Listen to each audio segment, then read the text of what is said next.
This is Autoline Daily, the show dedicated to enthusiasts of the global automotive industry. For any automaker, but especially a luxury car company, their brand is everything. It's the identity of the company. And in the luxury realm, a prestigious brand is what entices buyers to pay more for your car than someone else's. So it's stunning to see that Audi is not going to put its famous 4-ring badge on its new generation of electric cars in China, according to a report from Reuters. Audi will not confirm that it will drop the badges, but says the new EVs will have, quote, authentic Audi DNA. But let's face it, you probably don't pull your logo off your cars unless that logo is no longer respected in the marketplace. Foreign automakers are in a free fall in the Chinese market as buyers increasingly turn to domestic brands. And since Audi developed its new EVs in China with SAIC, we think they're likely to be branded in a way that makes car buyers believe they're Chinese. The numbers for car sales in the U.S. in July are starting to trickle in. Honda, Hyundai, Mazda, and Subaru all posted gains last month, while sales at Toyota, Volvo, and Kia fell. Of the brands that have reported, sales are up about 1%, and that's right in line with analysts who are forecasting a 1 to 3% increase in sales. The SAAR is forecasted to be between 16 and 16.7 million units. We'll get a clearer picture when more automakers report their sales. Ford will report their sales numbers later today. But remember, some automakers like GM and Stellantis only report sales on a quarterly basis. As we reported a few weeks back, Magna took a huge blow when Fisker filed for bankruptcy and Jaguar announced it's dropping the I-Pace and the E-Pace from its lineup. That's because Magna manufactured those vehicles at its plant in Austria. And now Magna is blaming that lost business for lower than expected second quarter results. Magna Steyr, the unit that produces the vehicles, saw its revenue drop 18% to $1.2 billion. Magna said lower vehicle assembly volumes also hurt its sales. Magna currently builds the Mercedes G-Class, BMW Z4, and the Toyota Supra at its plant in Austria, and Automotive News reports that it's in talks with Chinese automakers to build vehicles for them to help make up for that lost business. And speaking of sales, Volvo's global sales were up 6% in July to more than 57,000 vehicles. That growth was thanks to Europe, where sales rose 40%. But in China, Volvo struggled with sales plunging 31%, and in the U.S., where they were down 11% in July. BEVs and PHEVs now account for 49% of Volvo's global sales, with BEVs at a 25% share. Intrepid's NeoVi Pi, allowing automotive engineers to interface, capture, and monitor vehicle data using Raspberry Pi. As a matter of fact, it's the automotive industry's first robust platform for Raspberry Pi, featuring Intrepid CAN-FD technology and Raspberry Pi compute module. The NeoVi Pi is designed for automotive environments, allowing use with relative power ranges and applications.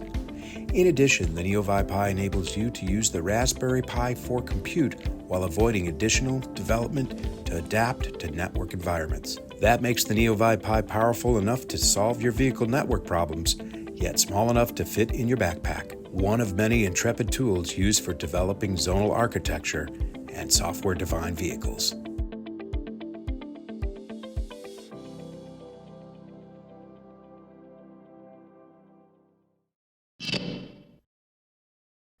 The Chinese car market has cooled off a bit, but some brands are growing. NIO sold around 20,500 vehicles in July, which is the third month in a row that it's exceeded 20,000 sales. For the full year, the EV maker has sold nearly 108,000 vehicles, which is up about 44% compared to a year ago. And Li Auto posted a monthly record in July with 51,000 sales, which is a nearly 50% gain compared to last year. And so far this year, the company has sold nearly 240,000 vehicles. Advanced Driver Assistance Systems, or ADAS, were supposed to be a growth technology, but Mobileye, one of the leaders in the field, just slashed its forecast for sales and earnings because several automakers are backing off their volume projections for using the technology, especially in China. Wall Street took the news hard, and the stock dropped 20% in after-hours trading, and its stock was already down nearly 40% this year. Toyota is trying to expand the appeal of its hot little hatch, the GR Corolla, by offering a new 8-speed automatic transmission. Different from the Autotranses found in the Supra in '86, this unit was developed by Gazoo Racing and relies on inputs from the brake and accelerator to anticipate shifts, rather than vehicle behavior like speed and G-forces. It helps the driver get the most out of the car's turbocharged 1.6-liter three-cylinder engine, which generates an impressive 300 horsepower. The GR Corolla's manual will still be available for the new model year, and you may notice some mild design changes to the front fascia as well. Engineers were also able to squeeze a little more torque out of the engine. It now makes 295 pound-feet of torque, and they tweaked the suspension to improve cornering. Toyota says the new GR Corolla will start arriving at dealerships this winter. Speaking of Toyota, its very first all-electric full-size van is about to go on sale in Europe, but it's not actually made by Toyota. Like the rest of Toyota's van lineup in Europe, the Pro Ace Max is a rebadged Stellantis van. Toyota's small Pro Ace City is actually like a Citroën Berlingo or Peugeot Partner.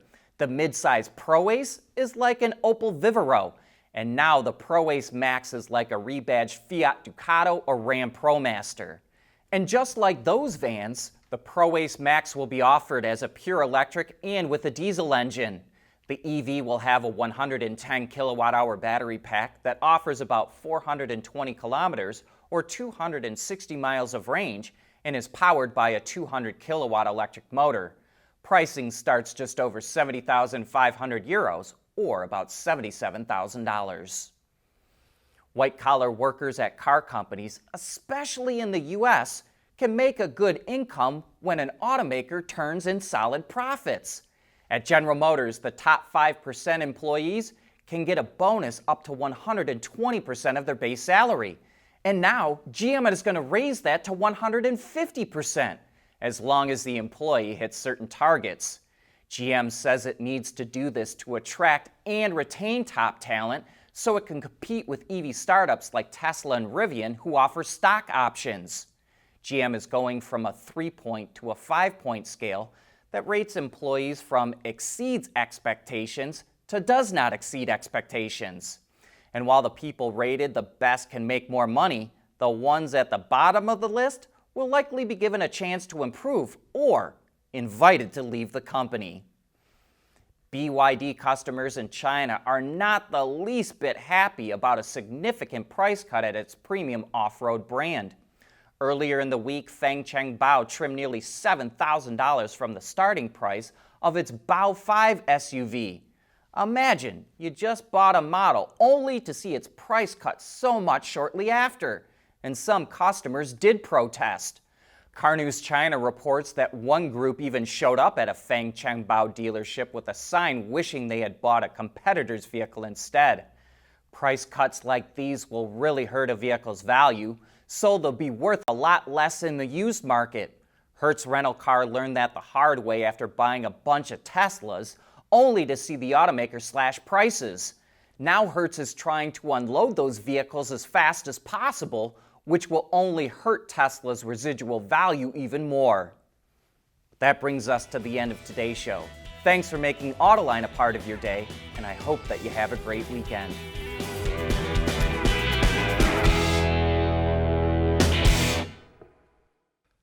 Autoline Daily is brought to you by Bridgestone, solutions for your journey. Intrepid Control Systems, over-the-air engineering boost your game. MEDC, where Michigan businesses are powering the future of mobility.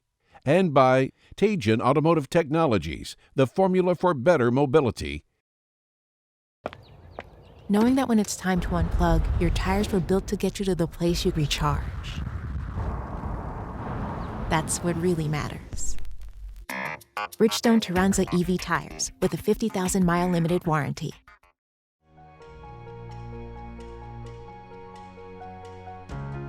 Michigan is leading the charge in mobility and innovation, and I can't think of a better state to be in.